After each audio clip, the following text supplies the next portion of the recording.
Welcome to the Critical Obsession podcast. My name is Mirella. And I'm Zoe. And today we're going to talk about episode 12 of Vice Versa. Yay! Mm-hmm. We finally made it. Finally. I cannot believe this. I think we need to celebrate somehow. I think I celebrated when I watched it. I was also a bit like you. I couldn't believe that after I'm like, I don't really want to think too hard about how long it's been since we actually started recording the first episode. Uh-huh. But it longer than that we intended it. Yeah, and it probably actually feels a little bit longer than it actually was. I'm not quite sure how that works out. But I decided not to think too hard about it. Well, but it was good. It was worth it. And so you celebrated because she was really mean to me, guys. Like she said, "Oh, I finished recording and I have emotions and I'm not gonna say anything about it." And I'm like, "Huh? Really?" Mean. Because you always say to me, we should keep it like for the podcast. So it's like, well, let's not talk about it because otherwise we'll talk about it and then we'll be recording and I'll just be like, well, I've already said everything. I have nothing else to say. My, pent up kind of reactions would have already bubbled out. And so the enthusiasm would be not fake, but like forced a little bit. You know what I mean? Whereas now it's real because you've not heard any of this. Yes, but it's hard sometimes, isn't it? Because our first instinct is to record a message for each other. Yeah, and to tell each other. Yeah, and it feels unnatural not to. And be like, haha, talk about it on the podcast. See you, bye. Well, it was funny too because I was trying not to be like overly one way or the other. I was kind of mean, guys. I will confess that because I was like, I didn't want to go in there and be all like, or like however, or like the opposite of that. So it was like kind of really like very even in my tone. And I was just like, I did the, I watched the episode, I made some notes. Yeah, good. Well, like. See you on 3 business days. Regards. Pretty much. I was just like, and I think I was more like impressed or like my reaction was more enthusiastic about the fact that I'd actually done it because I am the worst procrastinator ever. And I'm always like, oh, hey, Morella, I'm going to do this. And then, once again, 3 to 5 business days, I've still not done it. But the fact that I did it, I was excited about. I'm like, yay, I watched it. And she's like, yes, and I'm like, yeah, no. Screw you. You can find out with everybody else. Yeah. It was kind of on purpose. But I realized afterwards that maybe it was a little harsh because you were like, knives emojis. the knives emojis and the cat peering at me in a creepy fashion gif was a little bit of a indication that like maybe you were like waiting for more. Okay, so now that we're finally here and recording a podcast about it, how are you feeling about it? What's your, impression, final impression? I wanted to say basically I liked it. Like that's the basic response. So like I thought the ending was really sweet and cute and funny and I liked that. It actually went differently, like it ended differently to how I expected and I can't really put my finger on like what I mean by that. Like I enjoyed it. There was nothing wrong with it or anything and I can't tell you like why when I say like I thought it would go differently, I can't tell you like how. Because we'll talk in my about mind, it. I don't really know. Just had sort of like into it. But I just sort of like, I think when when we finished recording for episode 11, I just realized I was talking really loud then. Sorry about that, everybody. So maybe I'm excited because my voice is raising. But I remember thinking at the end of that maybe something was going to happen or like I wasn't really sure. And so like I had kind of not any big expectations or anything like that, but like maybe I had some theories bubbling in the background of my brain or something and they didn't quite come into fruition the way I was expecting. But what I will say is you're right. It's a good show. Yeah, now I have this on recording. I bow down to you and your expertise because this is the second time you've talked to me. Perfect. Yeah, this is the second time you've talked me into rewatching something. Yes. and First having time? me enjoy it after I basically hated it the first time. So maybe you have like magical powers. I'm not really sure. Oh, and I she do means really do. old-fashioned cupcake, right? Yes, I do. Yeah, Yes, yeah. I'm referring to Old Fashioned Yes, Cupcake, people, you need to which watch is this. another one. Yeah, the first time I started that, I was like really bored, and that's exactly what happened with this as well. I do think sometimes with media, and because I definitely find it with books and stuff, um, I'll try and read a book and I'll be like, nope, but then I'll pick it up 12 months later or something, and I'll devour it in one sitting. Mm-hmm. So I do think consuming media sometimes, for me personally, and I'm assuming probably for other people as well, can be important as to when you do it, like as to Mm-hmm. whether or not you're going to enjoy it. And I suppose that works the other way as well with things that you once really enjoyed when you go back and revisit them, maybe because things are better these days or like whatever, like sometimes it becomes something you once loved is now a cringe factor, it Mm-hmm. gives you the Mm-hmm. ick when you watch it and you're like, Mm-hmm. Oh, wow, I yeah. used to love this. How embarrassing or like or whatever. Or you're more aware of the fact that maybe it's like not the best piece of cinema or like whatever ever made or Uh-huh. literary, fiction, but you still kind of low key love it, but you would never admit to it. Mm-hmm. I mean, I would admit to everything because I don't really care, but like I feel like that definitely is a thing. I've definitely watched shows or movies or books or whatever at a time and just gone, no, and then revisited it later. So it could have just been my mood at the time, but I do think that uh, I, for whatever reason, there was something in both of those things that just at that time didn't resonate with me. And if you hadn't encouraged me, I probably never would have tried again. Sometimes Mm-hmm.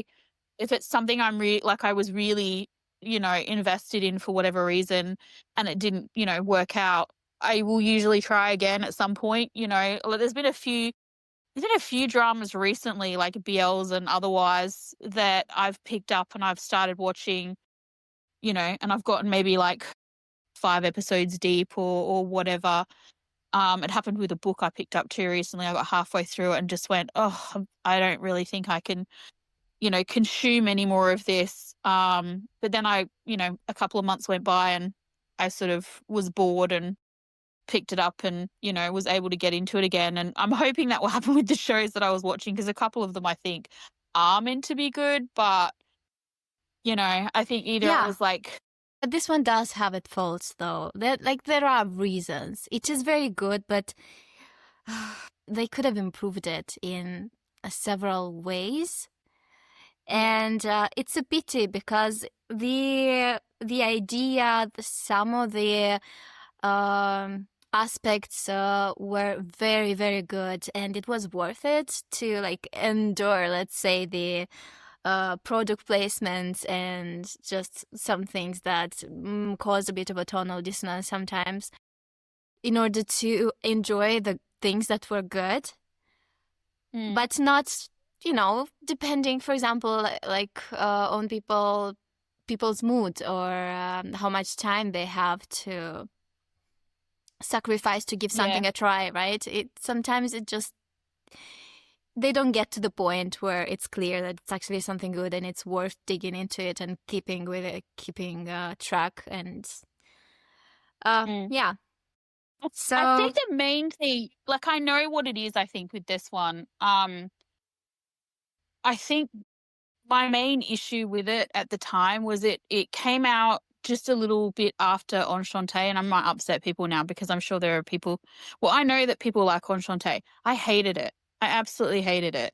And so when I first started watching this, I don't know whether the pacing was similar or I don't know, there was something about it. It had the same sort of vibe, or I mean, which just doesn't make any sense because their shows are completely different.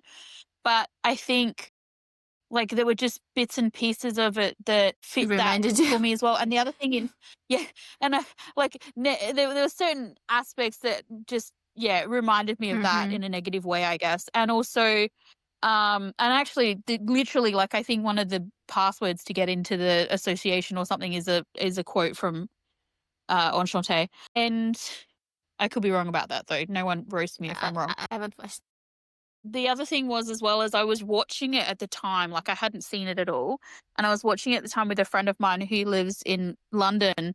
And with the time difference and stuff like that, when we were watching stuff, I think I was just really tired. And so I kept falling asleep. And I was thinking it's not interesting enough to keep me awake. And then we both got busy and we moved on to something else. And so I kind of let it go. Part of that was, I think, that I just wasn't that interested. And then the other part was that, when you're watching something with someone, if you're a good friend or whatever, you wait, you know what I mean? With this idea in your mind that we're watching it together or whatever. But yeah, neither of us seemed that interested in it. So it just never got picked up again until you started talking about it. But I am glad that I did I did let you convince me, because I do find that I got something from it. There was value in me watching it. It was definitely entertaining. It was cute. It gave me, it increased my love for Jimmy C. I got to see more of their acting and stuff like that. And although I already did think they were both great actors, I do as you know, I lean towards more Jimmy, but I do think that this is a show that definitely showcases C's acting very well. Especially like the last few episodes for me, like I always tend to pay more attention to Jimmy. I don't know why. Like his characters always seem to get me. They suck me in.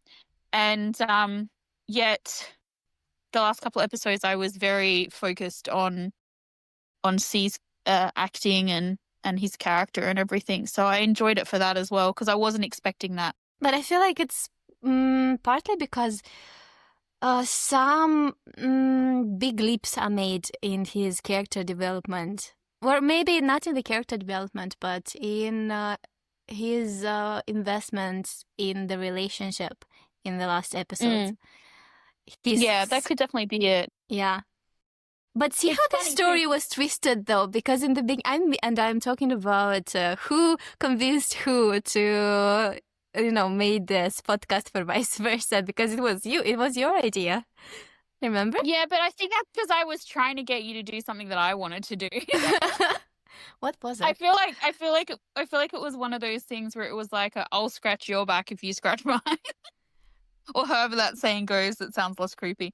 But, I see. I thought you were just trying to make me happy, but okay. Actually, no, you're right. That is what it was about. That's right. No, you were kind of a bit too late, I think. No, I remember now. Don't forget, my memory is like a goldfish. I forget something that happened 10 minutes ago. No, you are correct. There was something. You were not uninspired, but there was a reason. I remember the reason was Last Twilight, I think. Oh, yes, that's right. Last Twilight killed us. That's what it was. Yeah, you were very kind of like, yes, it's all coming back. And I feel like I really want to sing that song, but I won't. We're always talking like, why do people go back and listen to that episodes from Last Twilight? Because it seems like these are one of the most popular episodes in our podcast, right? But we keep referencing even though we're like, that was a disaster, and people are like, oh, disaster? Let me check that out. Well, yeah, I know. Well, it's funny because a friend of mine who doesn't really listen to our podcast, but we just, like, she's not really interested in BLs or whatever, but I mentioned like our live, breakdown, minute by minute spiral breakdown that happened in that podcast, and the fact that we just like basically then just dumped it into the universe. Like, here you go. And she listened to that and she said to me, this is like brilliant. She said, I've never had so much fun. She's like, I almost like want to go back and like listen to the rest of it. She goes, but I have no idea what you're talking about. Here, like, your heart's breaking. Like, in real time. She's like, you went through all the signs of like grieving, denial. You were trying to bargain. You were like, oh, maybe it's not as bad as we think. It's still got 20 minutes. And she's like, yeah. So apparently it's worth listening to if you haven't listened to it, guys. But yeah, it did definitely that show did damage us. we still get trauma triggered if we like, one of us will bring something up and it'll work its way around to Last Twilight in some way, and the other one will be like so triggered we'll just be like, all right, let's stop talking about it. Because it's still so raw. Like, it's so funny. We were so invested. Yeah. And we had such expectations, so which was kind of a little bit on us, I guess, but also we were new. We were like, ugh. It was I like still it get kind of sad had to happen to angry. us. It Yeah, had to yeah, happen. and it was What just doesn't kill you makes you stronger. yeah, that's right. Now we're just chucking out all the songs. We'll Uh, start singing now. Yeah, it's just it definitely did, and that was what it was, I think. I think we were trying to get back into it, and you were really like, I don't know. I was like, what about vice versa? Okay. It was like we could not find something to make us as excited. And it's hard when the Yeah. last thing that made you really, really excited about something ended up being a letdown. And we wanted to talk about something that made us happy. And in that moment, it was not me. And for me, it was vice versa. I suddenly rediscovered it, and I was having so much fun and talk about it. And so I was like, oh, let's do this. I think one of the things was too as well, like there was a bunch of stuff kind of all around that time. And so like the reason why we started this podcast is because we got really excited about Dangerous Romance. Like we were really into it. It was a lot of fun, and then as you know, we moved into Last Twilight and we were so excited about that. It had such promise. We were having so much fun talking about it. There was so much to talk about. Or so we thought. And then and also the same sort of thing, the same time I reckon, and I could be out once again, people will let us know, I'm sure, that Last Twilight kind of fell apart. They broke up the Perth Shibon ship as well. Not that I was like hugely attached to that or anything, but like that was something else that was changing. We were kind of finding our feet with the podcast, and we were kind of like, oh, we there's some people that have multiple shows that we, if we listen to more of them, we were talking about what we were going to do with like cover art and stuff like that. And, we'd already talked about how we were going to, color specify for like, say, Off Gun or something, for example, because, green is such a bobby color, and all that sort of stuff. And we'd sort of like started planning that for Perth Shimon, for Jimmy C, and like there was all these other things as well that we were sort of little like not getting invested in, but like planning for and all that sort of stuff, and that kind of blew up a little bit as well. And it all happened at the same time as the Last Twilight. I think it got buried in the Last Twilight, but it did sort of like dim our what do you call it? Our motivation a little bit. And I was like, we need to go back to something that we already know is good, like because we did. We there was a couple of new shows for people, and we just none of it was getting us, as you said, excited. We weren't, and that messes with your motivation. And that we knew Not Me was brilliant. You were assuring me that vice versa was worth the trouble, and I decided to trust you because you had already been right once with me. No, definitely would. Once. No, I mean like in regards to making me watch something I didn't like. Yeah. Okay, we definitely need a timestamp for this because it's been 20 minutes already and we still haven't started talking about the episode. This is where the gentle nudging comes into play. where you just pull on my leash and tell me to stop talking. Oh, but please, yeah. it's both of us. We started talking about Last Twilight. It was bound to happen. Like this brings the down spiral. You know what? There are positives from that as well because I feel like we grew a lot. Yeah, I agree. Yeah. So okay. Remember how it starts? It's funny. Well, it was really funny. So when I first started watching the episode, I think I was gonna say I don't know if it was because it was good or like because I was just tired or what, but I think it's because it was good, not because I was tired. But I was like, I started watching it, and like I was meant to be taking notes, but I was just, I really do feel like I was enjoying it so much. I loved all the sweet, cute domestic stuff at the beginning.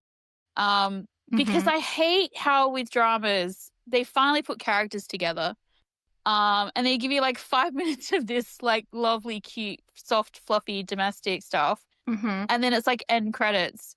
And it's like what's wrong with giving us a whole episode of that, right? Like what's Yeah. wrong with it? Like I get, some people aren't into that or whatever, but I feel like if you've the characters in this weren't overly tortured, like I mean, yes, obviously the characters themselves were a little bit tortured as the show started and things like that, but like besides being, thrust into this, alternative universe and things like that, and then being separated towards the end and then, having to go through some stuff to get reunited, they weren't like tortured characters.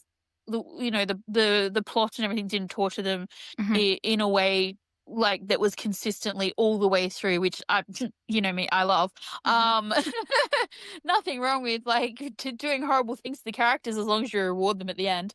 But like, so I feel like what I'm trying to say is that I was, I'm Happy to see okay them if happy. Mm-hmm. I was happy to see them happy. Yeah. You know what I Yeah. mean? I'm like, torture the characters, yes, but like give us the good stuff at the end, Yeah. to make the trauma worth the payoff, so to speak. And so the first, I don't think it was like 10 or 15 minutes or something was just like really sweet. And I literally just was like laying on my bed with a big grin on my face while I was watching it. I was so happy for them. I was like, oh, yes, I love it. And also I was kept getting amused too, because in this very first beginning bit and stuff, with the toothpaste and everything, I was even impressed because I felt like they had gotten smooth with their product placement in this one. The whole "I won't kiss you unless you clean your teeth." Until I saw the toothpaste, I was like, "Oh, it's product placement." But up until that point, I was totally with him. I'm like, "Yes, morning kisses, and please brush your teeth first." I do have a couple of notes though. Yeah, I was like, they wake up after the deed, right? And yeah, I'm not sure if you remember, but last time I made the assumption that they went to a love motel because of the lightning, and yeah. now they wake up and it looks like they're in Quinn's apartment, so was not a Yeah. motel. It seems like it makes it a bit less fun for me personally, but it's okay. It's fine. It's still they just a change of the location. And besides that, yes, it was really cute. They were cute. They were pretty. Of course, Boone had to scare the crap out of Tale and try his acting on him. But the thing that he says when Tale calls him out and says that, acting is crap, blah, blah, is, I cannot act when I'm with you. And what I read in that is that he's saying that he feels like himself, like he can really be himself when he's around Tale. And it's been hard for him to act, or it just does not come naturally to him because he's so 100% himself in that moment. Yeah. So I thought that was nice. There were some great lines in this episode. Like there just really were some really kind of, I guess, romantic lines as well. Like there's the ones where they're in the kitchen.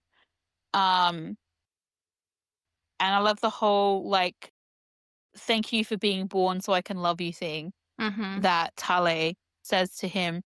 And because I've heard other variations of it before, or read other variations. I was watching something just recently where one character thanked their lover's mother for giving birth to the person that they love. And I just thought it's a nice romantic thing. Doesn't Pun say something about thank you for taking away my fear of tomorrow? Yes. And I just thought, what a great line, right? That's just such a great line. Yeah. It's romantic, but it's also when you know that this show started essentially with him kind of not wanting to live at all. It's so important, that line. Yeah. And the other thing that I wanted to mention regarding the scene in the beginning is it just me that reads some naughty subtext there? Because they were talking about the kisses that will be as gentle as possible, gentle but intense. That's gonna hurt your lips. I'm like, sure, lips. So that's what you're talking about. Yeah, no, don't worry. You and I were having the exact same thought process. I'm not sure whether I'm slowly corrupting you. No, or please. As if you need to. No, I definitely think the subtext was there because it was, to me, it was quite obvious. And then when he mentions lips, I was like, stop trying to be like you're not talking about the other thing. We all know what you're talking about. Everybody knows. Tale knows.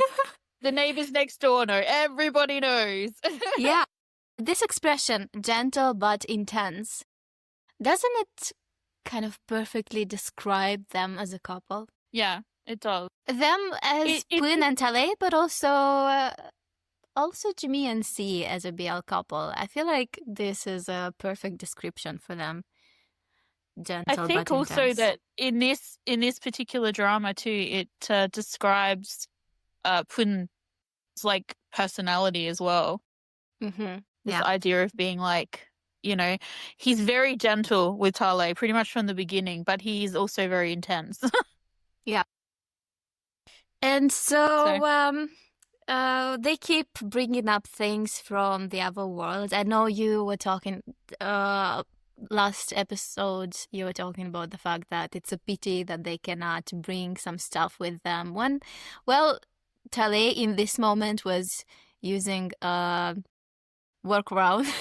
He was cooking something that reminded them of the other world. I'm not sure what it was. No, me neither. Something with bread rolled or something. I'm not really sure either. I do feel the need to say something pervy right here because, you know, like I need to be on brand. Please. And it's the last time I'm really probably gonna have the chance to comment on it. This was the last time, guys, I got to enjoy the shot of Jimmy in the credits with his shirt and suspenders. He looks so good in the credits. He does. He looks so good. He does. He looks stunning. And I was just like, because I hadn't, you know, like I think the last episode we did, so episode 11, I didn't watch the credits. I just skipped through the credits. So I hadn't seen it for like several months because we didn't record for some time. There was a little bit of a break between episode 10 and episode 11. So I had forgotten that look, and I was just like, oh, I feel like I need someone to screenshot this and like send it to me so I can make it a wallpaper or something because like I like looking at it, and this is the last time unless I decide to do a rewatch at some point. Yeah. I don't know what to say. Yeah. Episode she's like, it's crystal clear. That's yes. I know. It's crystal clear that he looks amazing with those suspenders. Yeah. What do you think about the title? Yeah. Well, it was funny because I felt like the title, given like the way they were kind of not leaning, but trying to kind of lead you.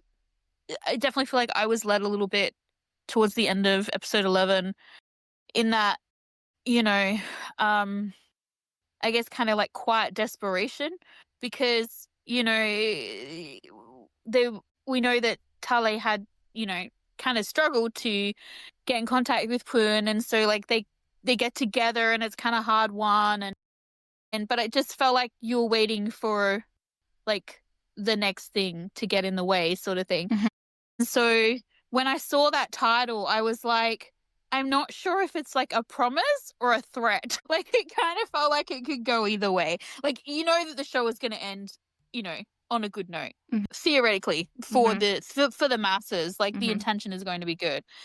It's pretty rare to go all the way through a drama like this and not have the main couple end up together. I feel like if it had an ambiguous ending like that, I'm not sure that you would have enjoyed it or encouraged me to watch it because you probably wouldn't know. I wouldn't have enjoyed it.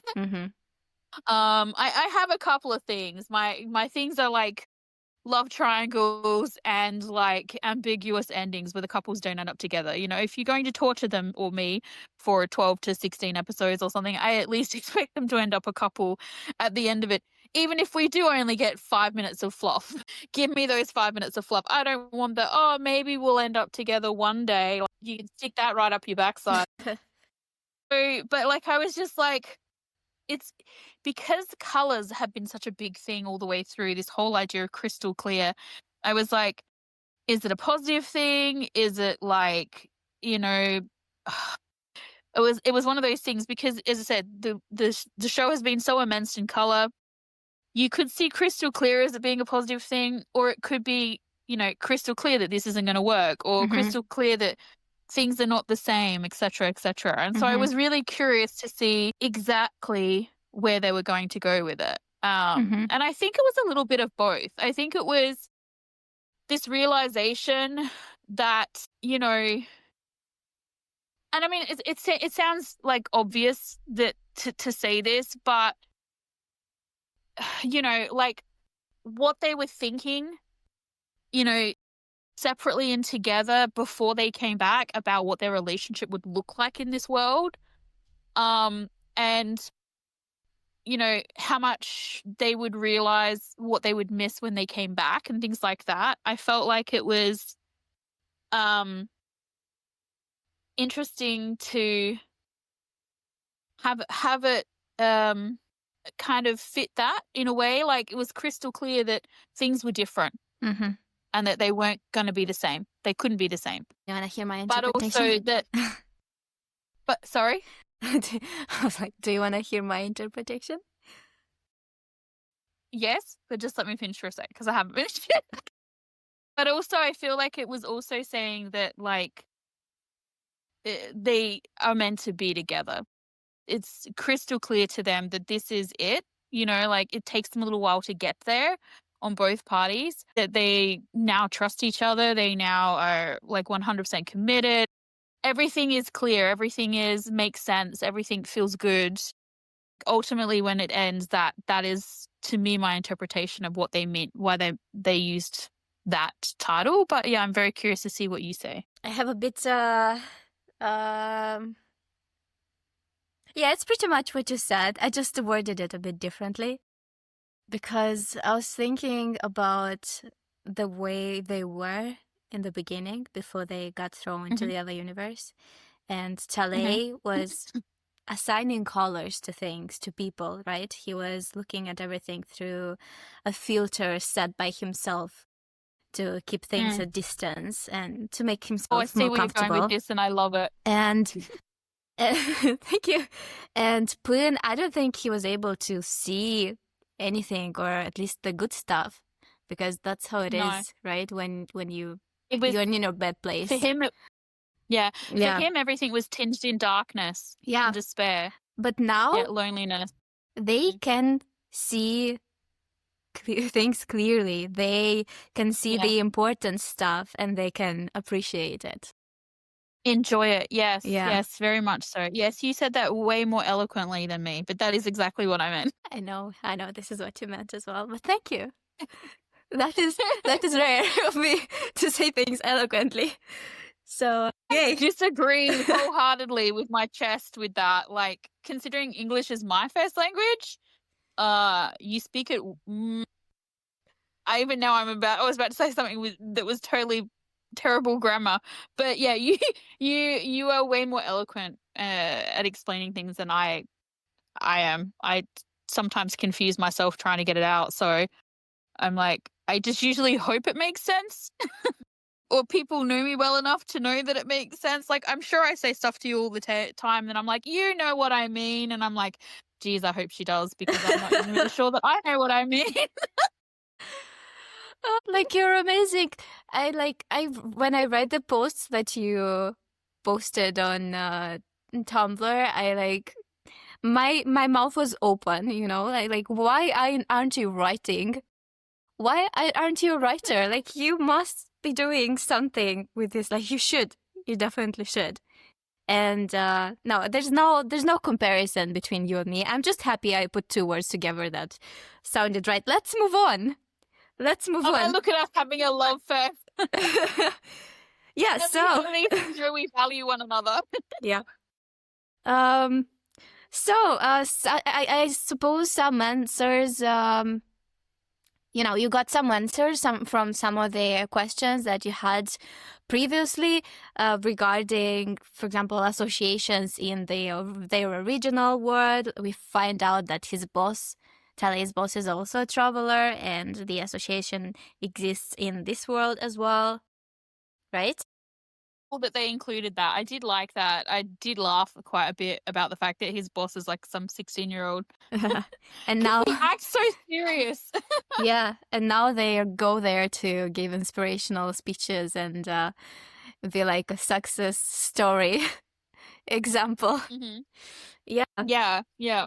And the other thing that happens is Poon keeps driving Tale to work from work. He is dropping him off. And one time when he's dropping him off, they kiss. And I'm not sure when exactly it happens because I did not make a note, but someone takes a photo of them, right? Yeah, it happens. Yeah, it happens fairly early on. So we have, before that actually happens, we have the whole moment where, as you're right, he's driving him back and forth, Mm-hmm. because they just want to spend all their time together, Yep. which is understandable, because it would be like, even though we know they were sort of a couple already and they had been together for, a little while in the other place, it's new and fresh, and like, no one knows about them. It's a little bit like a honeymoon kind of Mm-hmm. phase type thing situation that they've got going on. And it's, they're trying to work out how they fit. And also I think it would be really weird because they kind of went from like spending like pretty much majority of their time together right before they crossed back over Mm-hmm. to not seeing each other for months, not being able to be together for months, and finally back together again and having separate, residences, and having to, deal with the real world, let's say. And then also this whole underlying thrum, I would feel like, and I feel like this is one of those things that probably would never go away. Like for me, I like, this was the takeaway that I took from this show was, if this happened to me, it's great and it's beautiful that they found this loving relationship and now they're able to be together and all that. But I would always low-key be afraid that the other person would disappear. And you would know like what had happened. The frustration is, how and when can you get back together again? Will you get back together again? What if you were that connected and that in love and that, whatever, what dangerous things would you do to try and ensure that you could end up where they were? And like, if you start thinking about this whole like alternate, reality, whatever, who's not to say there's not infinite versions of it, just because these people are traveling between these two places, maybe not everyone is traveling between these two places. Like, like this, the idea of like, once you experience something like that, I would be, I would want to know, I would want to look for more people like me. It makes sense that they would be involved with the association in Thailand, because I would want to do research. I would like, part of it would be just curiosity, and then part of it would just be like low-key fear of like trying to make sure that, this never happened again. And if it did happen, that it happened together. Like, it's like one of those things. I feel like you would always be, for me anyway, I would always feel like I would be waiting for it to happen again, because now it can happen. Do you know what I mean? Like, theoretically, in this respect, it happened to them. Also, they think because they needed to learn a lesson, they needed to have some growth, or like whatever, change something about themselves to be able to go back and forth. And so theoretically they've done that, so they should be safe from happening again or whatever, but I would always be concerned. So I feel like, especially in this early part of them being reunited, there's a little bit of that. Like, you just kind of really wouldn't want to let the person out of your sight in case they, I mean, for all Pun's joke at the beginning of the episode where he like pretended he was oh my god, Transported to another episode. yeah. What's Nanon's character's name? Ton. Tan, yeah. Like, he pretended he was Tan for like a minute. Like, Actually, to me, that's, yeah. oh, Pecorn, yeah. To me, that is a really bad joke, because like, Same. that would be like my greatest fear. You know what I mean? No wonder he got cock-blocked yeah, then. Yeah, I mean, if it was something that's they switched back and forth, like, intrinsically it just happened all the time, like they would like, go back and forth, and you didn't have to worry about it because like within, a couple of days or whatever, the other person would be back. that would be like really chaotic and messed up, but you would get used to it, and you would be like, oh, it's okay, they'll be back, and you'd have all these moments of like, okay, so who am I in bed with now? But I just feel like, that was a bad joke, but I do think that there was probably like a little bit of that fear in there as well.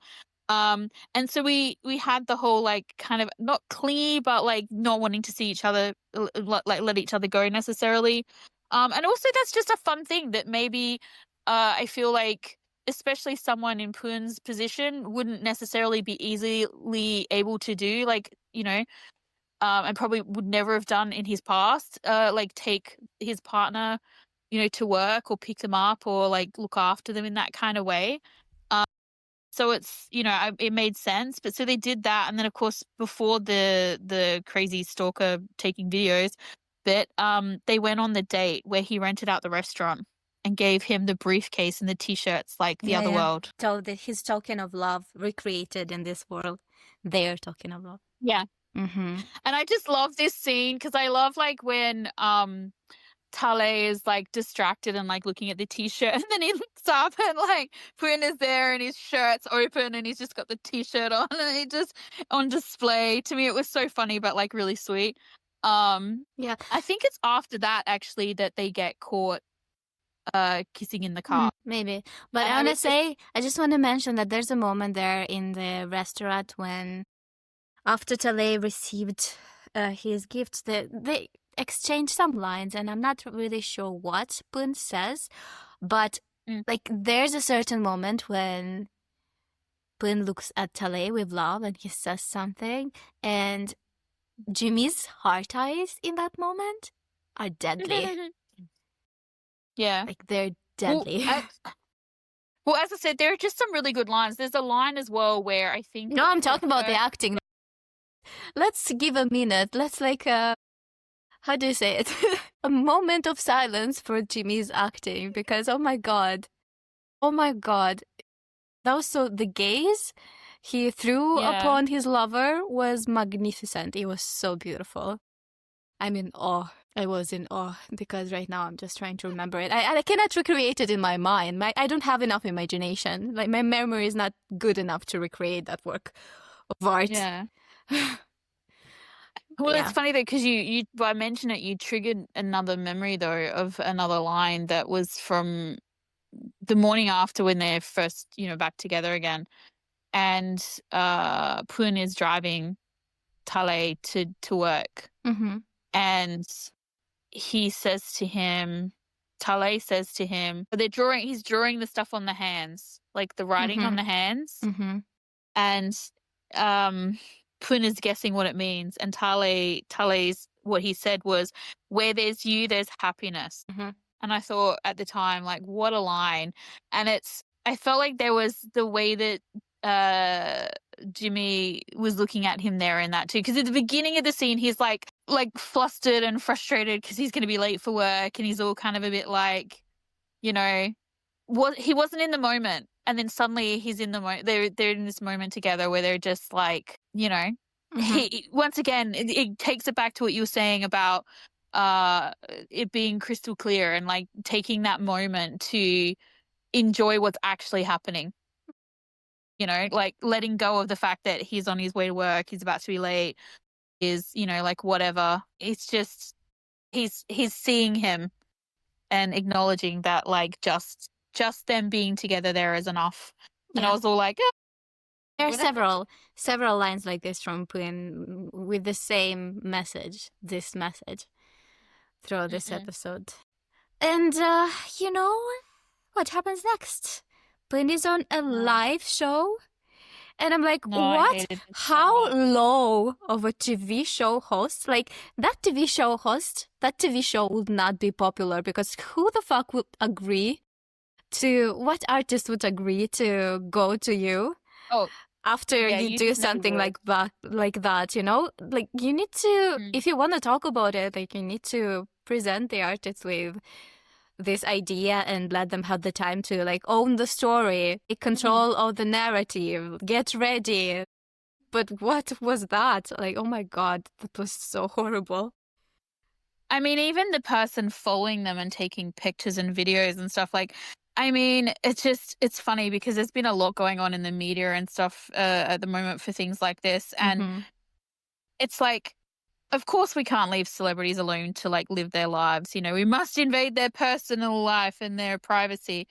And it's like, once again, unfortunately, there's like it comes down to a few toxic fans because without that, then there's no interest, there's no audience for it. You know what I mean? And so it's a harsh reality of I guess being famous. And I remember reading something once where someone said it's their obligation to be criticized and like have their personal lives invaded. Like it's like a trade-off for fame. And I thought, well, that's fucking crap. Like, how is that? That's bullshit. You know what I mean? Like, Mm-hmm. no. Like, why should that be a trade-off of like a sacrifice for being That is famous? Like, something that an abuser decided. Okay, so I'm yeah, going to it's like abuse you, and this is why how I'm justifying it.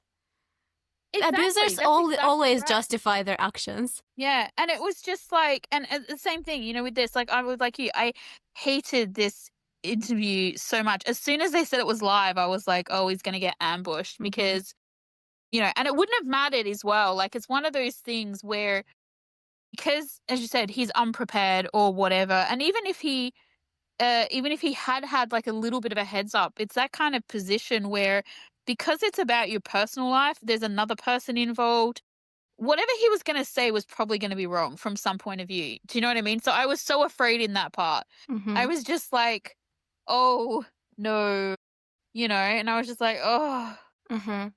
But But I loved.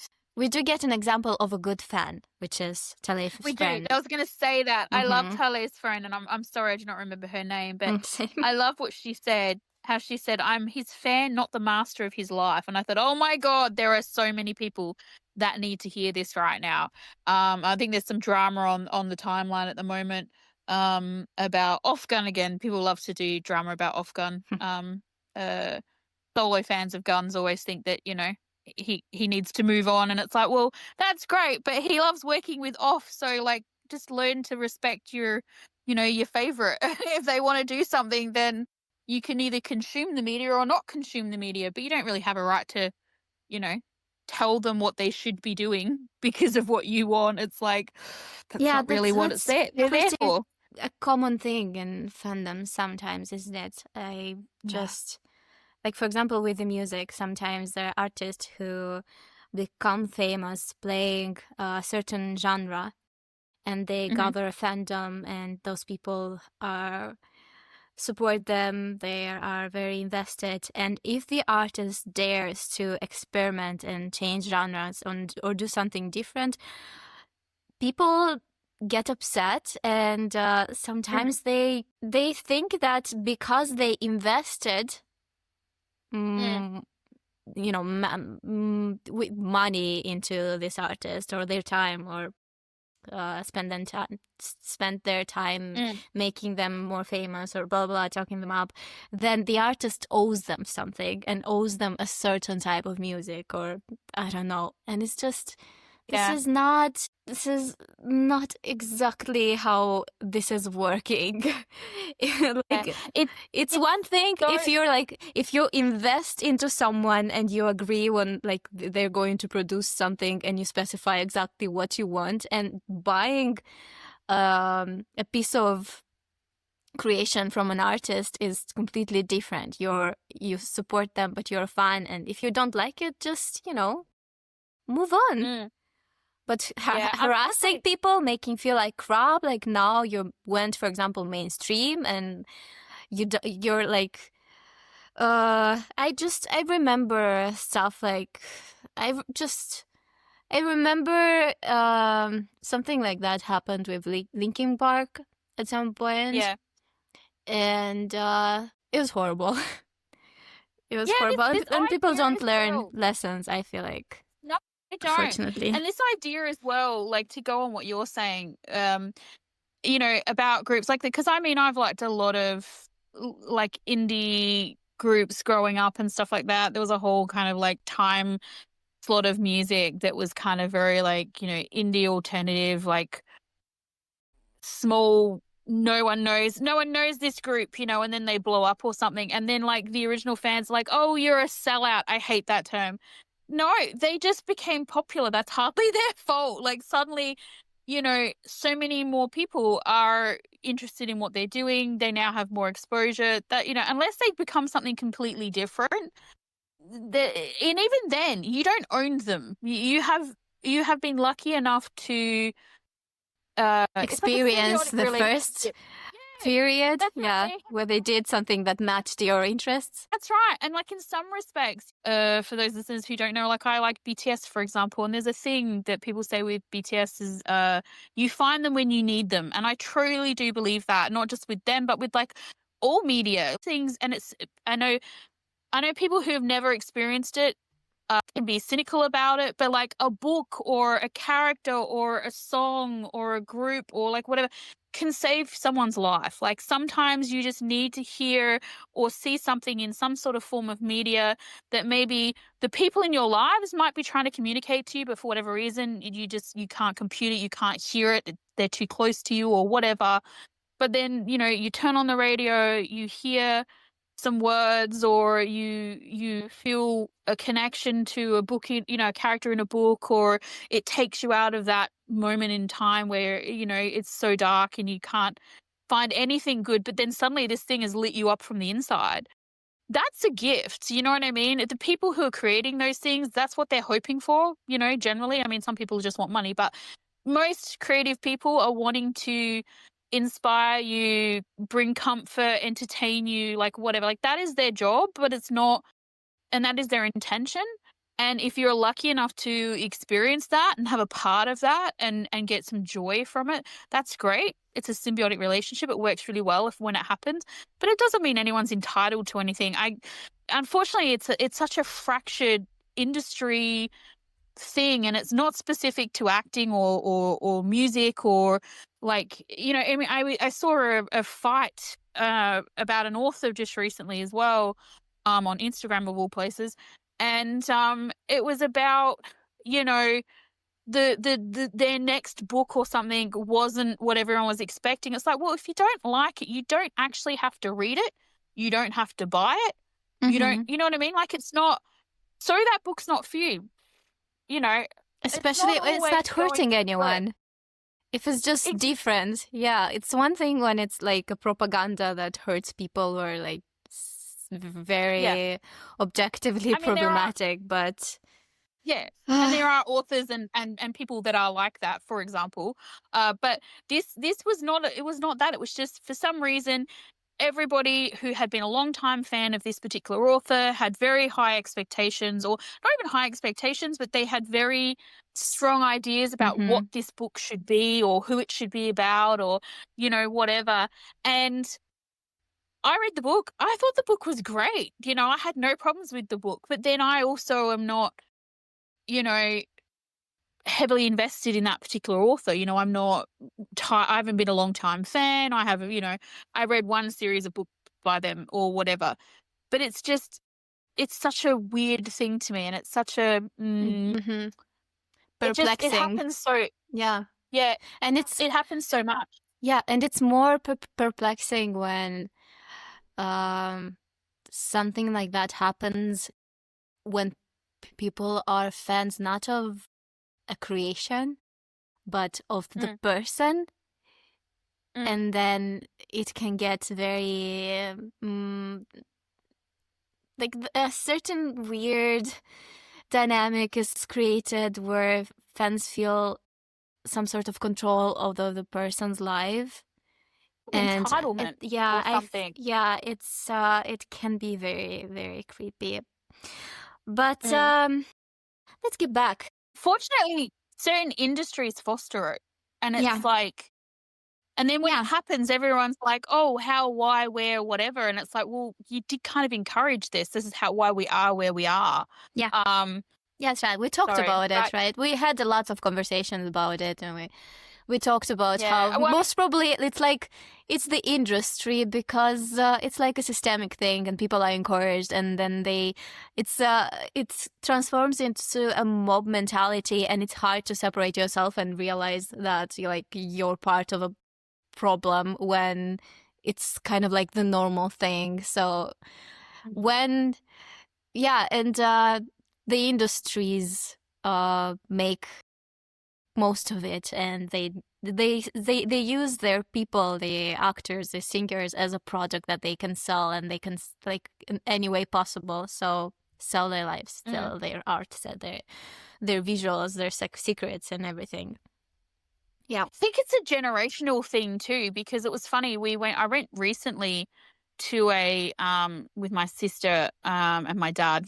The three of us went and watched a and I say recently, but it was probably like 4 months ago now. Like we went and we watched all of the Twilight movies like in one day, like a big movie marathon. yeah, I remember. And we're looking forward to it. You know, this is going to be so much fun. You know, we're you know, my sister loves the movies, my dad loves the movies. I like them a lot, but I'm not, you know. But I thought I love movie marathons though, so I thought this sounds like a great idea. How fun to go and nerd out with a group of other people who love the same thing as you. Can't think of anything better. Didn't have a huge problem on the day, but my sister most definitely, she struggled a lot because although you in that sort of environment, you expect some interaction because like that's the whole, it's like, once again, you just said, it's like the group mentality thing. You are there to consume something together. It's like we're all in this together sort of thing. And so you expect to laugh together and cry together. And, you know, every now and then someone will make a comment and everyone will laugh or like whatever. But it was the most, and as I said, I was okay with it because I was kind of low-key expecting it. But it was the most obnoxious experience. It was like a cinema of 1,000 people, maybe. There, you know, 900 of them were extremely obnoxious. It was, you know, they were very loud. They were quite disrespectful. There was there was a lot of mocking, which, you know, in some respect is fine because there are some things that you can definitely mock about those movies and like whatever, or like, you know, a certain actor's hair in the movie or like whatever. I know there are a lot of memes about certain things. So like those kinds of things you kind of expect, but there was just, and everyone was so loud, like talking over, and like I get it, it's a group experience and stuff like that. And as I said, I was kind of okay because I sort of was expecting it. But my sister was so shocked because we've done a bunch of these before, like with other things and stuff. And this is the first experience I've ever had quite like this one. And I was talking to another friend of mine, and she said it's because we're of the generation where everyone's solo experience is the most important. Yeah. So everyone feels entitled to behave the way they see fit.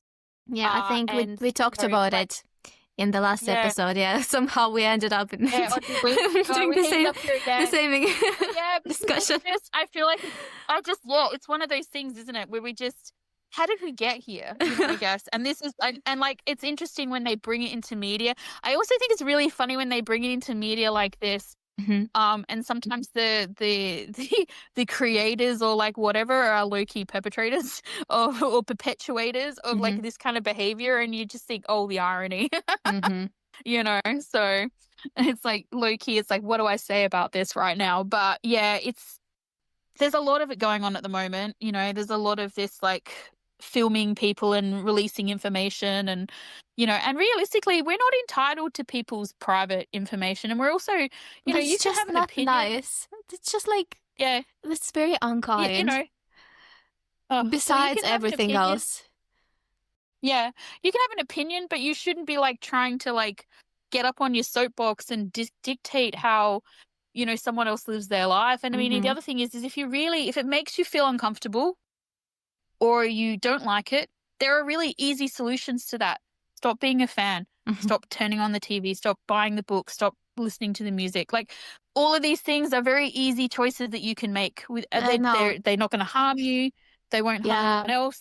But most of the time, the choice is to bully the person that... I just saw the most ridiculous... Yeah, I saw the most ridiculous thing just before we started recording, actually. I turned on YouTube to look at something. And there's a new K-pop group that's just debuted called Cortus. And I saw this thing about like how like one of the guys like is getting body shamed and bullied because he's only a certain height. And I'm like, little 4'9" nothing me. I'm just like, this is the most ridiculous thing ever. When did you have to be a certain height to be a good musician? Like, I miss that day where the two came together. You know what I mean? Like, and even in beauty standards, when did like this whole idea of, one person thinking one thing, we should all adhere to this. No, everybody. The reason why usually there's somebody for everybody is because we're not all attracted to the same things. We don't all, you know, look at and find beauty in the same way. Like that's kind of the cool thing about us as humans, is that different things intrigue us. Yes, some people have things in common or like whatever, but it's just, I couldn't believe it. I'm like, why are they body shaming him? Why is he being bullied? And it's like, it's because he's 170 centimeters tall. And I was like, are you fucking kidding me right now with this bullshit? Like, what the hell is going on with the world? Like, thousands of people have made comments about this on like a particular, official post from the band. I'm like, what? These people should literally go out and do something else. They should unplug the whatever they're on device and go for a walk and get some fresh air, because 107 centimeters. That's I'm much like, taller than me. wow. Yeah, well, I'm guessing it's a lot taller than me too. I actually don't know how much 170 centimeters in, but I know it's taller than me. You don't use centimeters, kilometers in We do. Australia? I think 4'9" is like 150 or something, but I'm not sure. So he's like not that much. No, there's still like a whole head taller than me, which is okay, maybe short for a guy, but who the fuck cares? Like, really? It depends. Apparently 1,000 people. Depends where you're from. I'm just like, but I don't see how it impacts him as a musician. Do you know what I mean? Like, well, it impacts him like this. He gets bullied online for being short. Oh, and it's obviously. like, if you don't like short guys, then that's okay. You don't have to like be a fan. No one's making you. You have free choice. But oh god. Let's get back to the episodes. Quinn goes through that, and then his manager takes his phone away when he wants to call Talay. And I want to talk the about... manager was such a dicky. Yeah, well, I want to talk about Talay's reaction to everything. Because the first time I watched it, like, I wasn't sure about how I felt regarding what Talay did here. About the fact that he told the press that they were only friends. Yeah. Can you let me know how you felt about it? Okay, so I kind of get it, because, and this comes down to their different perspectives and priorities, I guess, because we know how important Talay's job is to him. Mm-hmm. We know how it's like for him, it's like a calling, like he can't imagine doing anything else. Being a colorist it's so important to him. Even working for that one company, it's like a lifelong dream or whatever, right? So from his perspective, he puts such a high importance on that sort of role. It's interesting because I do think, like, if push came to shove and it was the other way around, he would totally also pick Pun, but it's like over his job. But it's like he's also has this I guess, because it's been such a big thing for him for such a long time. And you also it's also tied into, like, you want the best for the person that you love. Like, you don't want to be in a healthy relationship. You don't want to be something or someone that makes things worse, makes things harder, ruins things, controls things in a negative light. If you're okay with those things, then it's probably not a healthy relationship. It's a selfish relationship, right? Yeah. So, and he's not like that. He's trying to put Pun's needs and desires above his own, which is love, right? Like, he's self-sacrificing because he loves him so much, right? From that perspective, and because he can't understand why that job wouldn't be. And it's, in his mind, it's such an important job as well. I mean, he's famous, right? Like, how do you, when you're, I guess, a nobody, and not that he's a nobody, but that's how you would feel. How do you compare to that? It's so important. There are so many people who relying on him, and it's not just fans, it's like there are people that have jobs because he exists in the industry. There are, like his management, his like his full entourage, beauty, stylists, hair, all of those people have jobs because he exists. So like all of that is weighing on you. The thing he doesn't get until like to the end, really, when once again it becomes crystal clear, is that for Pun, his job has never been that. It's just been a job and not one that's like, if he was to be told tomorrow, you can't do this job, he wouldn't care. His job wasn't enough for him to like want to even be around. So it's not, but it's hard, I think, because for Tele, he doesn't see it that way. So it makes sense to me that he would do that. One, because he loves him. He thinks he's doing the right thing and I think as well, the fact that there's nothing comes from Pun straight away. Like I feel like if in that interview, Pun had said something, if he'd managed to get a message through to him or something like that, then he probably would never have done that. He might have been really stressed about the idea that he was ruining his career and, all that sort of stuff, but he may not have taken the step to actually say,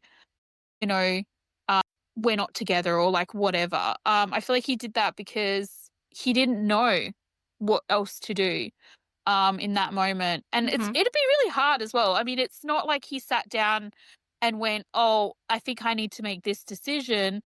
He got ambushed by like a group of people with cameras and microphones shoving in your face. Like, what do you say? Like, how do you, if that's not a world that you're used to, you could say all sorts of weird shit without realizing it, just to get out of that. So I feel like I can understand why if people watch this scene and were like disappointed in him for behaving that way, or like were confused as to why he did it, it would make sense to me. But I think it's because if he hadn't put so much weight on his career, like back at the very beginning, and even when he came back, like it was a priority for him. I mean, obviously his first priority when he came back was Pun, but when he couldn't get to Pun, he decided to get his life in order so that when he could get to Pun, at least he wouldn't be a burden. Like, I feel like that is his mentality here. And so I feel like the fact that, because he backed right back as well when he found out that there was kind of bad blood between, in terms of like what people knew of them in this world, that there was sort of bad blood between him and Pun because of the ex-manager stealing money thing. He backed away then too because he couldn't see how it would possibly work. And so I wasn't really surprised when he did this.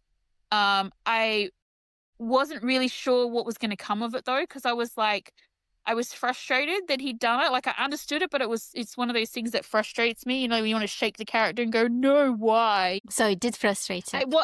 I think the main reason why it didn't bother me wholly and everything was because we had that scene where he was trying to ring him in the bedroom, and instead of being like, I mean, he's desperate to be in contact with him, but he's not angry, he's not unsure, he's not like, he's concerned, he's worried, he's like, I hope he's okay. And I feel like that right there paints the story.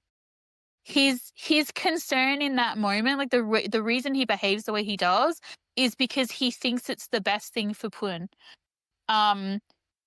He's trying to put him first, you know what I mean? Like he's not going, oh, I need to speak to him, or like I'm this, I'm that, I'm whatever. He's like, I hope he's okay. Like I hope, like he's all right. I have to say, if I was a famous person, I would totally have more than one phone so that no one could take my phone away from me. Like, but that's just me. I also wanted to make a random comment here about the scene where Tale is trying to ring him, and you get a shot of him sitting at the desk, and behind him you can see his bed. I'm in love with his bed. Oh my God. Did you notice, Morella, underneath his bed is all bookshelves.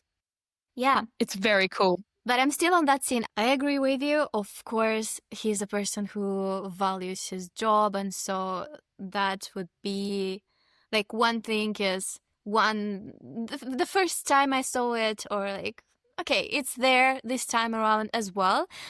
But I just, I read something on the internet these days about an idol and I don't even know if I can call them a fan, just a person who has been saying that they have been dating this idol for a while. And then at some point they started posting video clips, and you can see the idol there and the person as well. And that is just, but the idol did not make any attempt to communicate or say anything about it. And I just thought that's awful. And what Talay did here is the complete opposite of that. It was a different situation because people looked for him, but what he did was the complete opposite, because it was a gesture of love. Because look, this person disappeared, and like the first thing that will come into the mind of the person who has fear, abandonment issues, right, would be that I guess this was too much. Maybe, I don't know, maybe they need some time away from you. Maybe this is like too complicated and this will ruin their career. Maybe, like, this is what you think, right? When you cannot reach someone, you think maybe I need to back off a little bit. Maybe something's happening and they cannot reach me. Something, Maybe like, they changed their worry. mind. No, not necessarily change their mind, but that they need space. They obviously need some space, right? And that is scary. That space is scary, especially for a character like Talay. So, no contact. The message is that there's some space is needed. And what he does is he takes control of the situation, but in a way that is putting him in the way of like the fire. Like, he preventively takes the hit.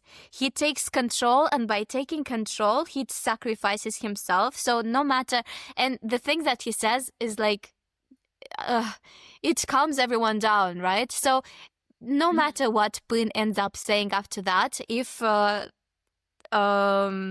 he says that's not correct or blah blah blah, like, Poon would not hurt him, right? But still, Talay takes the responsibility for everything in that moment. So in case something else happens, like, people would say he's a liar, or that he. I think also he gives.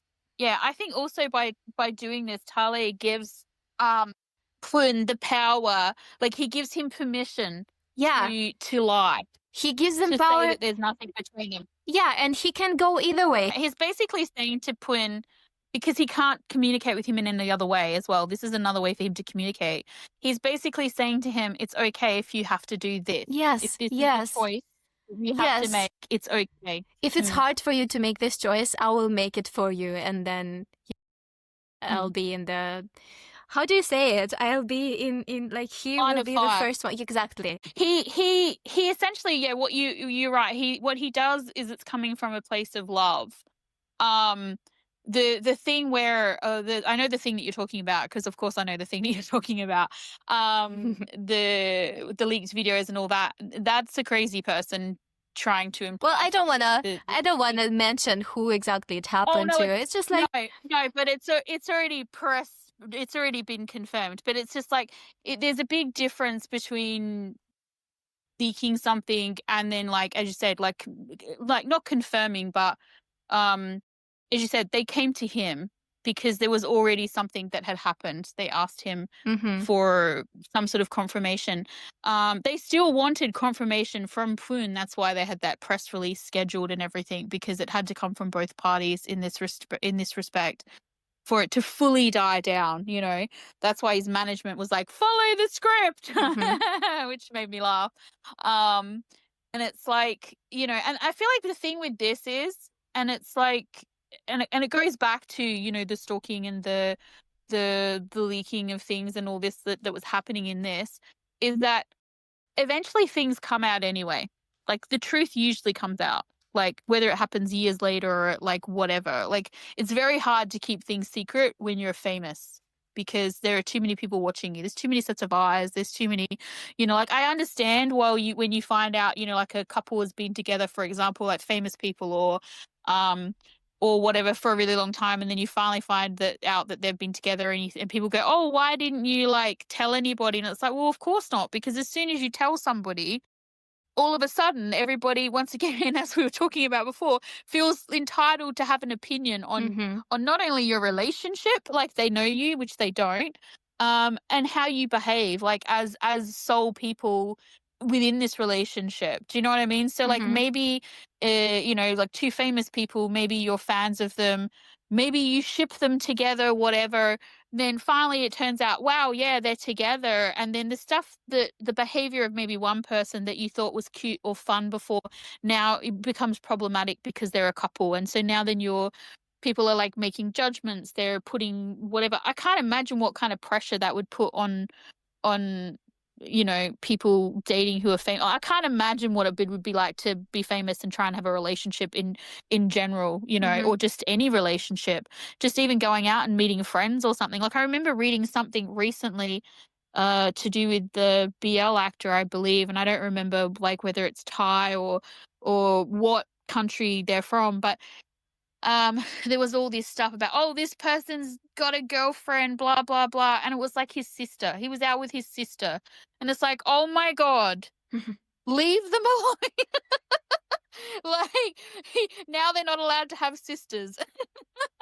So it was just like, it would be such a hard position to be in anyway. Like I think the thing I was, one of the things I was talking about earlier, where I said I don't know what I was expecting, but I was kind of, I was expecting drama like this, but I Mm-hmm. wasn't really sure how or why or where or what they were going to do to navigate it, because it's one of those things where it doesn't really, to a certain extent, have a solution. Even if everybody's super happy and like, oh, yay, they're dating when they find out or whatever, eventually there's always going to be somebody who's not happy about it, or like it's going to cause some problem somewhere. I mean, that's the same in like real life, normal relationships too, though. There's always going to be some problem. Not everything is perfect every day, but Mm-hmm.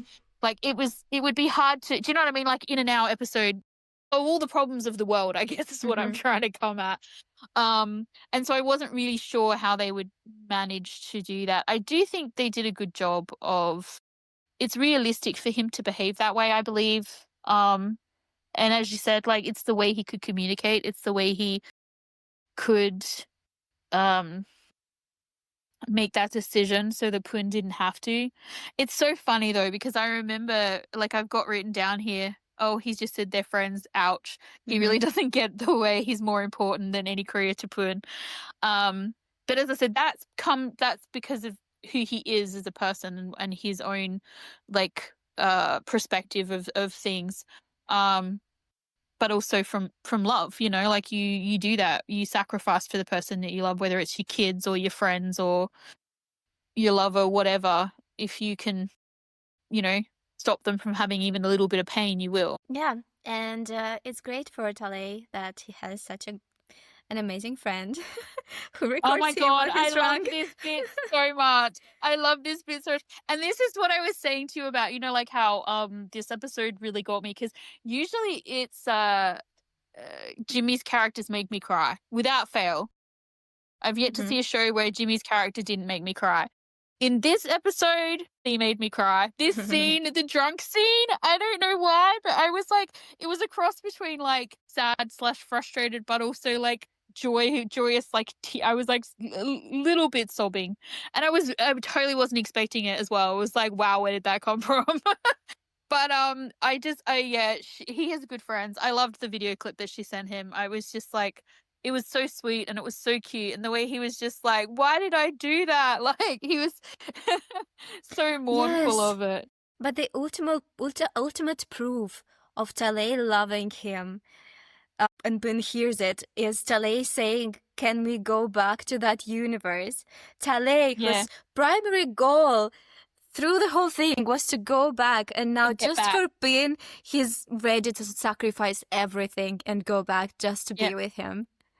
That is, yeah. and that All makes the him other cry. Yeah, all of the other relationships, all of his dreams, his career, which, as I said, from his perspective, was always something that he meant everything. So yeah, it has such a weight to it when he does that. And the fact that he's drunk and is like, totally oblivious to the fact that she's recording him, was just, yeah. And did you It notice was done very well. the interview where he's asked about what he choose, love or work? Is happening in the glass house. And I was thinking about the manager. When I watched the manager react to Poon telling everyone that, he's in love with Tale, blah, blah, blah, he looked very nervous. He looked like he was already thinking about how to handle the consequences, how to help this. But he looked like he cared about him. And he just was realistic before that. He was trying to protect him because he does not know this is Tale. He knows Tess, and Tess, as you said it, Tess is a dick. And so... Yeah, look, I called him a dick mainly because of the way I didn't like the way he took his phone and stuff like that. I hate that kind of controlling whatever. But I do agree. I think he had his best interests at heart. I also believe it comes down to once again, kind of what I was saying before, it's not just him. He has a whole team, like he even says, like the management team have discussed it and this is the plan that we have, there is a whole group of people that are behind Poon. And so like, it's not just his career, it's everyone's career to a certain extent. So there's a little bit of that self-preservation. But I think the fact that he's like having an oh shit moment and kind of like trying to process quickly in that scene makes him a good manager, honestly, because he is getting ready to put out those fires that are inevitably going to pop up around the place. He's going to work out a way to, once it's one of those things, the cat is now out of the bag.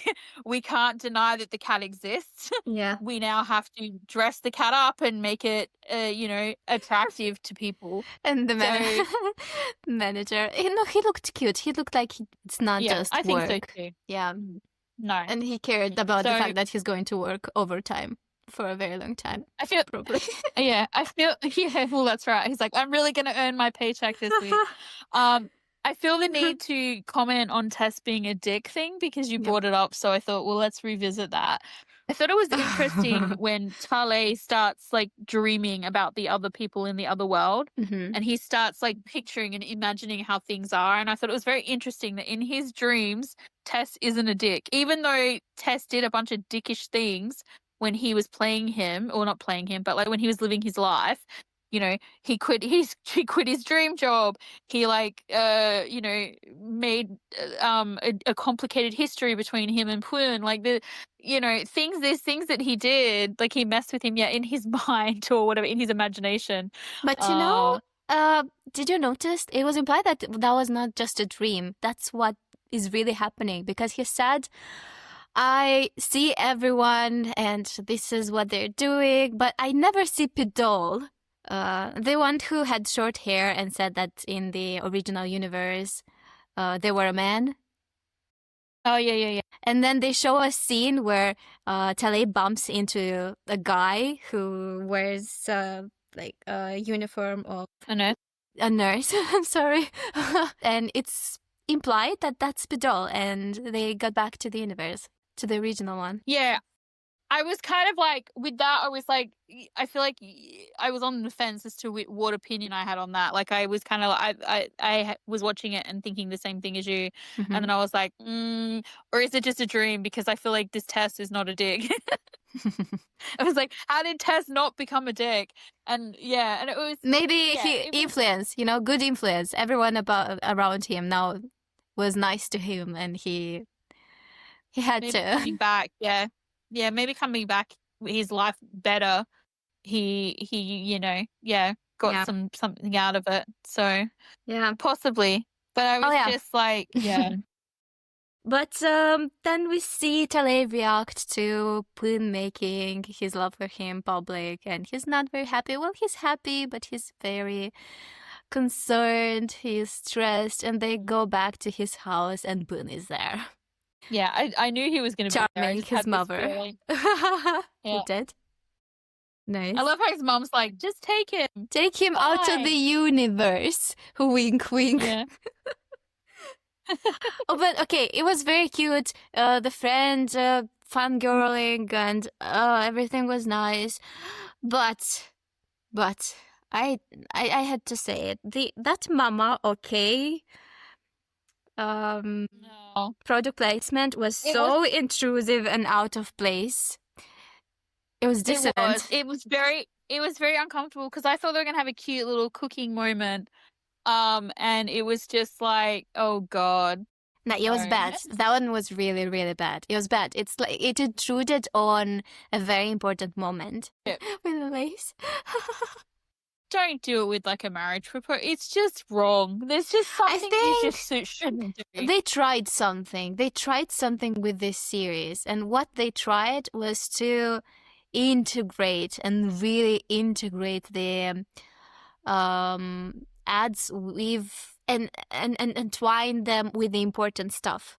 Because usually this product placements are reserved for moments where nothing is happening in series. But in this series, so much important conversation, so many important conversations, so much important stuff happens during a product placement. And it feels weird. And I don't, well, it just, when you know it's a product placement, it does not really work. Like you can make yourself. No, yeah, you can make yourself. You're like appreciate the good stuff. You like okay, this is the part of the scene. This is the message that like because we talked about. I remember the KFC ad was very cool because the lines that they were saying implied a lot. But still, you know it's an ad, and you're very aware of it. It throws you out.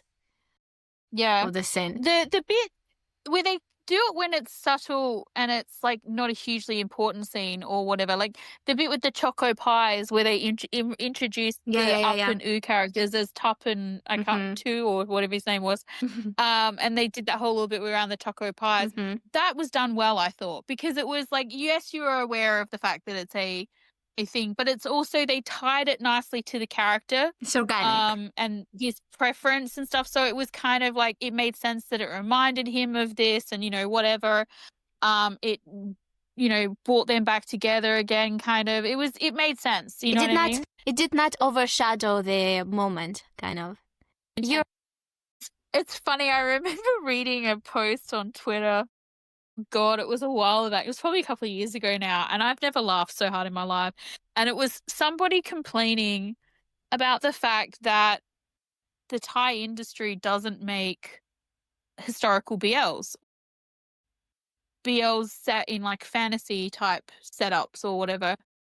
And it's like the amount of responses that were like, yes, can you imagine? Like, how do you put the product placement in, like, you know, 1800s, like Thailand or whatever? Like, you just pull out your mama okay and just like, you know, there are no cars, but suddenly someone's got a Suzuki Swift. And it was just like ye old Suzuki Swift, and I never laughed so hard in my life because it's like, yeah, how would they do the product placement? You would need to have some very creative. That would be a challenge. Yeah, I don't know. I can't think of anything that you could even do that would fit into those sorts of like. The only person you could perhaps, or one of the only things you could really do is if you had a well-known like fashion brand or something that made traditional Thai clothing or like those sorts of things that you could, you know, if you're, you know, well-to-do or you want stylish clothing, you go to this person to make your clothes or whatever. Otherwise, it's like how I just do not know. Like all the big ones, you know, like the dream. I'm sure there are ways.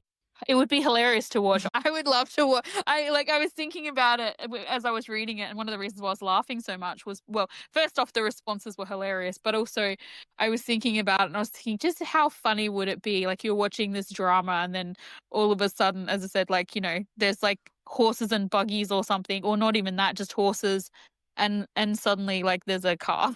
Well, Jemam already has how they integrated it. Jemam has a series with Oh, and oh my God, what is his name? Al? Oh, No. And Boom? No. I can't remember what their names are. But yeah, do you remember the series? The period series? Isn't it there's something Rati or something like that? Yes, Memories of Rati. Yes, with Memories of Rati.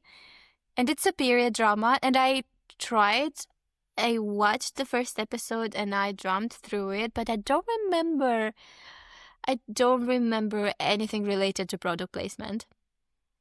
Unfortunately. Yeah, I just don't know how you would put it in there. I don't know how they did did it. I'm sure they did something. Maybe at the end of the episode, or I don't know. But maybe in between, because they divide their series into parts, of course. So they can put all kinds of ads. Maybe that is the reason why they do that. Yeah. Because then you have so chocolate.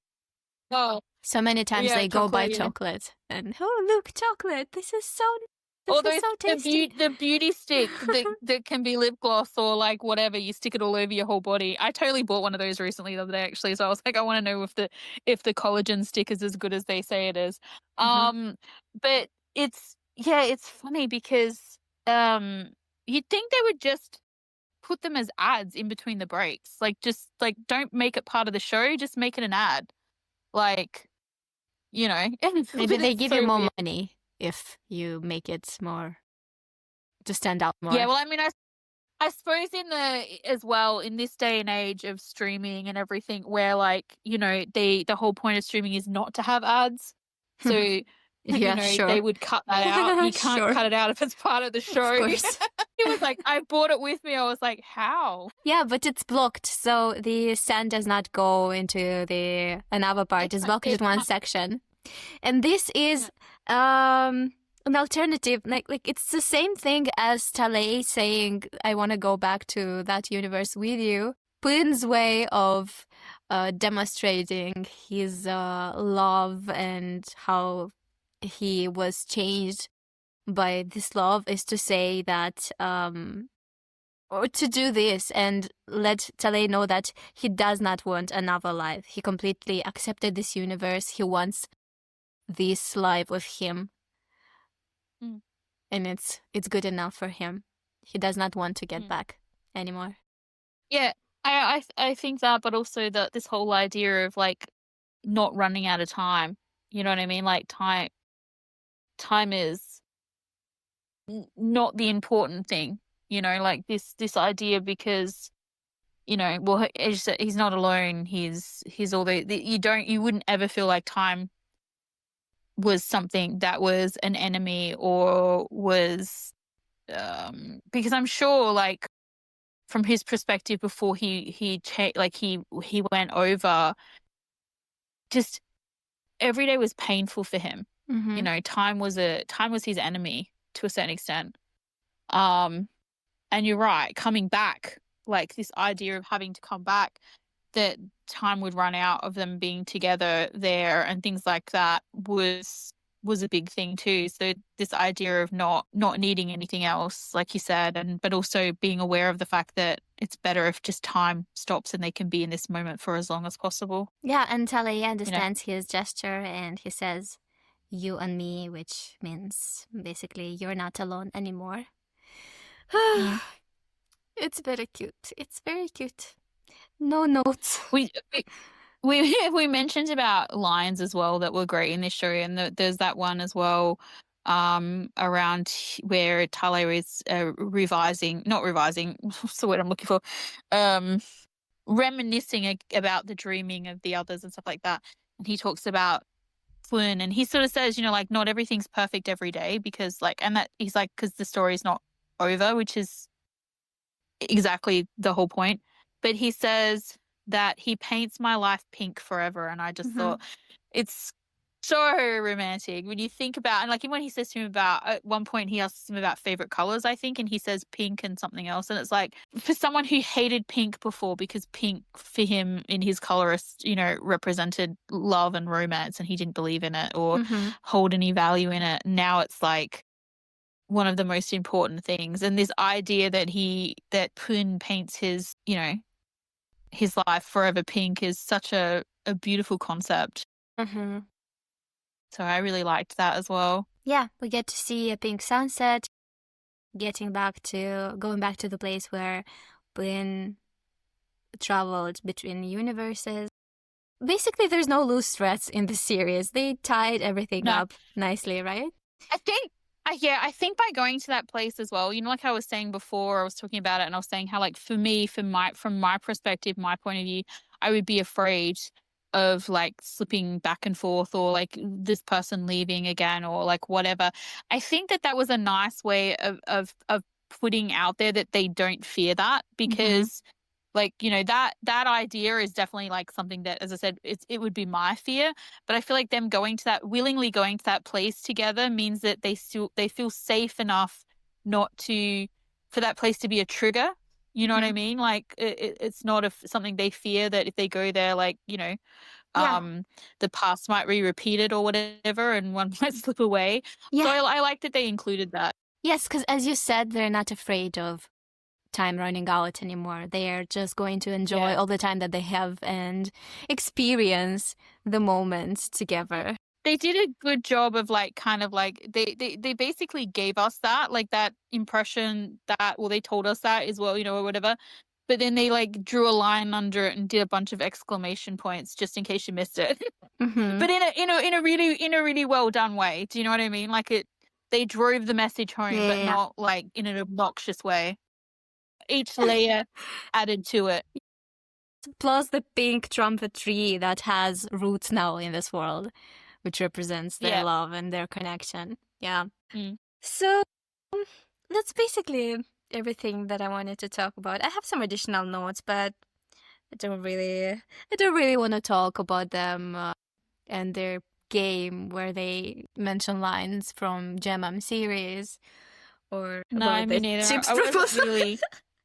I was like, I did recognize the not me stuff and that, Yeah, yeah. in that, not me, A Theory of Love, I think it was, where he Yeah, says you're not yeah. a movie or whatever. Yeah, I recognized that, and I did appreciate it because, I am an Off-Gun fan, but at the same time, I was like, oh God, why?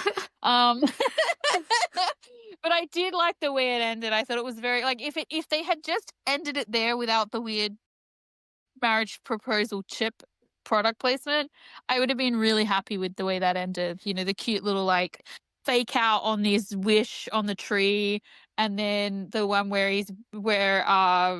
Poon is basically like, let's go and have sex. I mean, that's not what it said. He wrote something much prettier, but that was what they were doing. Um I also love that Jimmy picked up C as well, because they're basically the same size. Mm-hmm. I thought that was really cute, and I was like, wow, he's way stronger than I thought. Because not only did he pick him up, but he went upstairs carrying him, which I can't imagine is easy. Mm-hmm. Um, Well, they so did work I like out a the lot whole, for this series, so I think yeah. I he I was ready did for like that. the whole He nailed it. purchasing of the little like camper van, like, you know, thing, and starting up their own like writing business, not writing business, you know what I mean? Directing, company, Company, friends, yeah. credits. Yeah. Friends credit in this world. I liked all of those little touches. I thought it was nice. Mm-hmm. Um, but yeah, I just did. I could have done without the last little add-on bit. I almost didn't watch it because I knew it was gonna be, and I don't know why I knew it was gonna be like a Lay's one. I just knew it was gonna be the chips one, and I just thought, like, I have to watch it because it's part of it, right? But I actually regret watching it. I feel like it kind of did take a little bit away from me. As I said, if it wasn't for the fact that they had included the lotus flower, because the one bit I did like about it is when Pun tried to give Tale the roses, and Tale was like offended by that because like that's not special for them. Like that doesn't mean anything. Like, yes, it means everything here, roses are romantic, whatever. But in their story, the lotus flower is the romantic flower, so a rose doesn't mean as much. Um so I did like that aspect of it. I think it was good that they kept that in. I thought whoever wrote that was clever to include that. It definitely made it better for me. If those bits hadn't have been in there, I would have been like, "Oh my God." But yeah, I was like, eh. Yeah, but it's not that bad. It is good enough that just pausing at the right moment makes your experience better. They did not ruin it with it. Some Oh, of no. it did. And well, was yeah, kind we of that. had, because Yeah. we're very serious people. This is a very serious podcast, we have to I had be to, yeah. very thorough. It's serious businesses. We had to watch it all, yeah. Well, it was funny because then I went looking as well. I went looking for the Our Sky episode because I was Uh-huh. like, how long is it? And then I was like, is it available? Because remember, I worked out last week that I can't, in my country, see Vice Versa on YouTube anymore, but it is on one of the streaming platforms. And I was like, I wonder if the Ouse Guy is on the streaming platform, and it was. And I was like, I remembered that there was, because we mentioned, like, do you guys want us to do a reaction to the special episode from Our Sky Series 2? But I remember there's, like, I think it's the Bad Buddy Our Skies. Like, I think there's, like, 4 episodes or something that encompass that. And I'm thinking, we kept talking about special episode, and I was like, there is only one, right? It's funny. It's so funny that that before watching any of this, I had watched that Our Sky episode. I don't even know why. It just happened. I kind of remember it, but not really. And I was just like, there is actually only one. So yeah, so I guess that's the question now as well. Are the people interested? And if they are, do we give the people what they want, or do we just go, ha ha ha, sucks to be you? Yeah. Do we do what I did to you when I said I finished watching the episode? That's it. No more information. I think so. Yeah, this is who we are. Stay true to ourselves. Yeah, But it was good.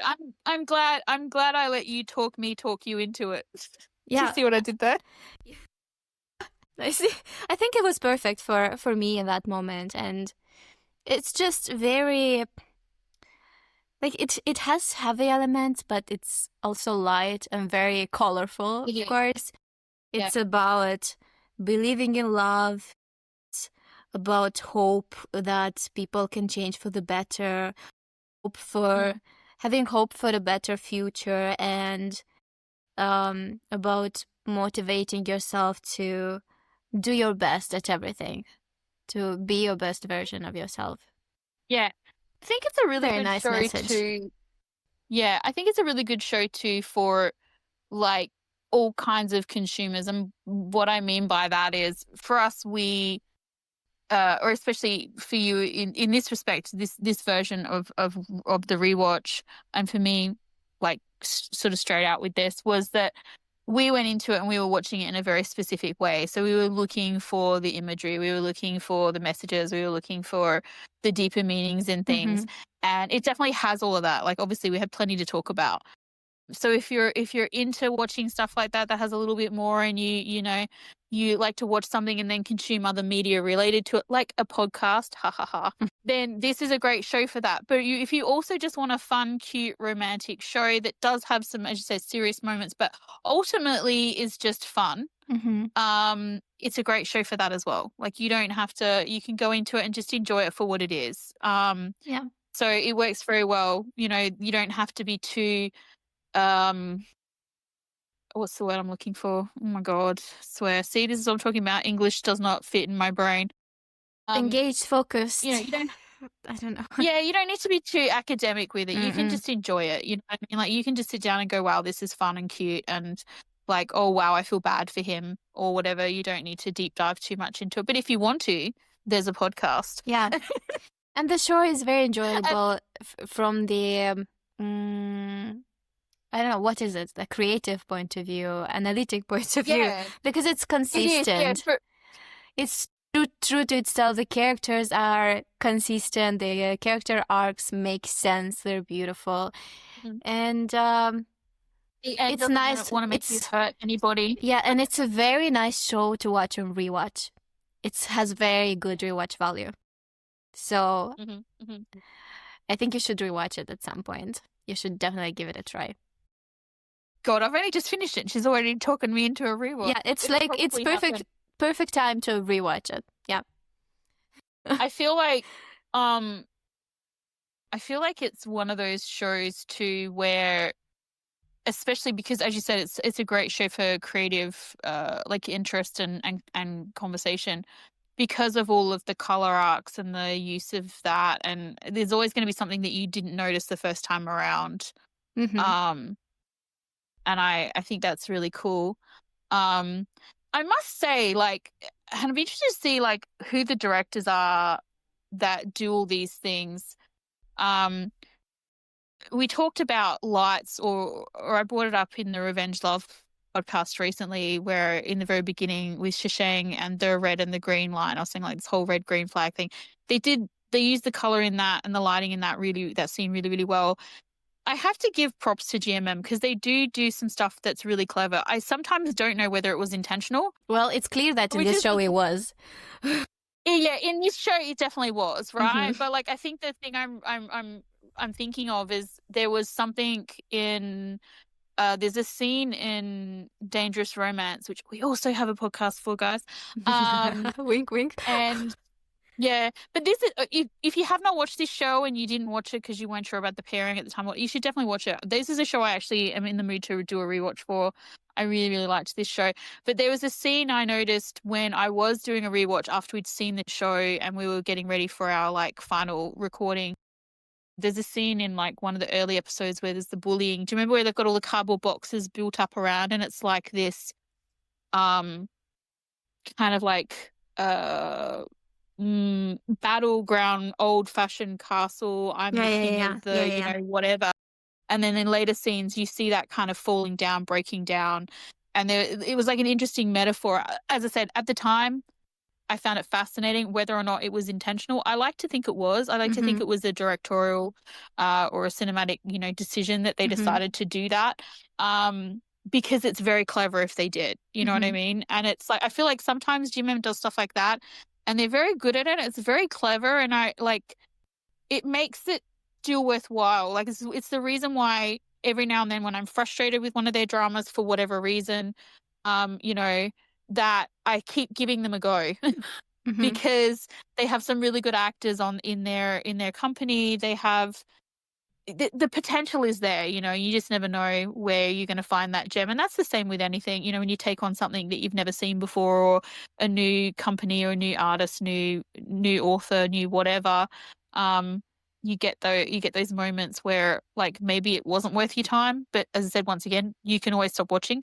But it's, you know, sometimes you get these things and they just become like a part of you to a certain extent. And as I said, that's the great thing with media and that's what people that's what, as fans, that's what we should be taking away from it is that, you know, it gives us something, we take something away from it.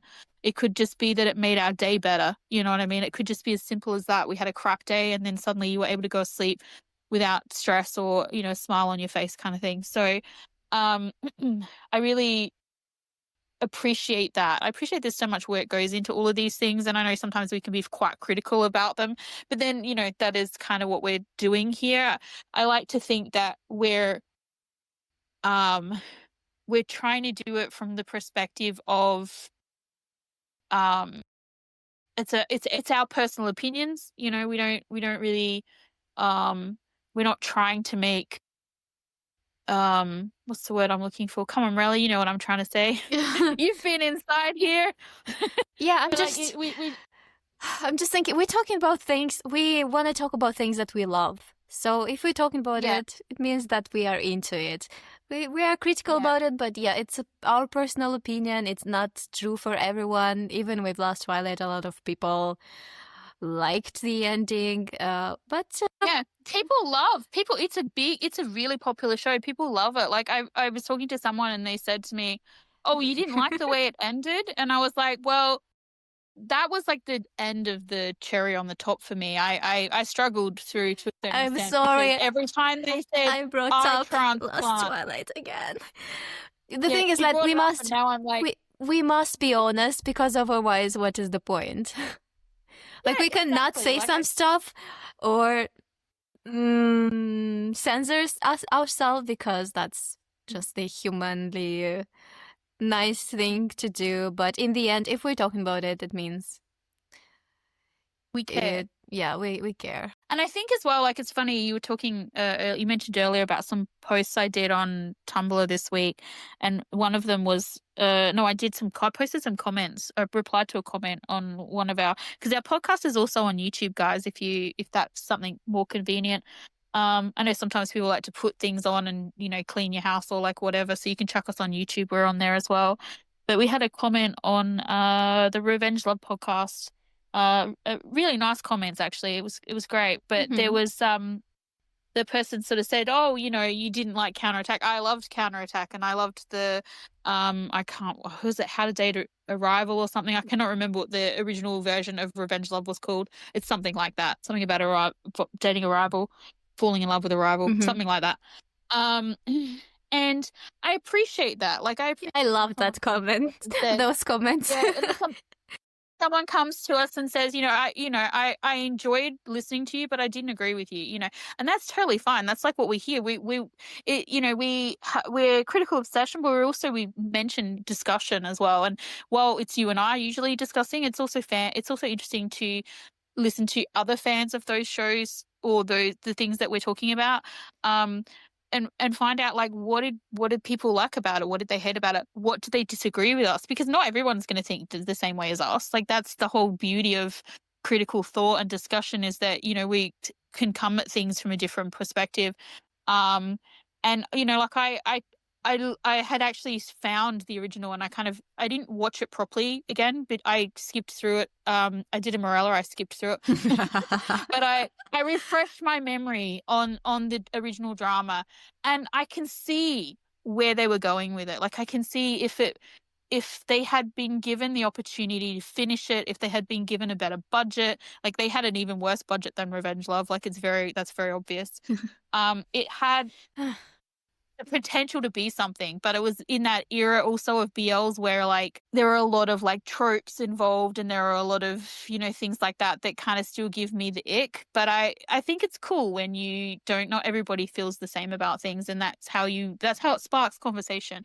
I think that brings it back around to what we were talking about before with this negative feedback and stuff like that. I feel like there's a way and a platform to do things like that. Like, I feel like when we're being critical or we don't agree with something or we didn't like something, we're not trying to necessarily and sometimes I'm saying we're not trying to tell them how to do their job. Sometimes I do actually say, GMM, you should be doing it this way.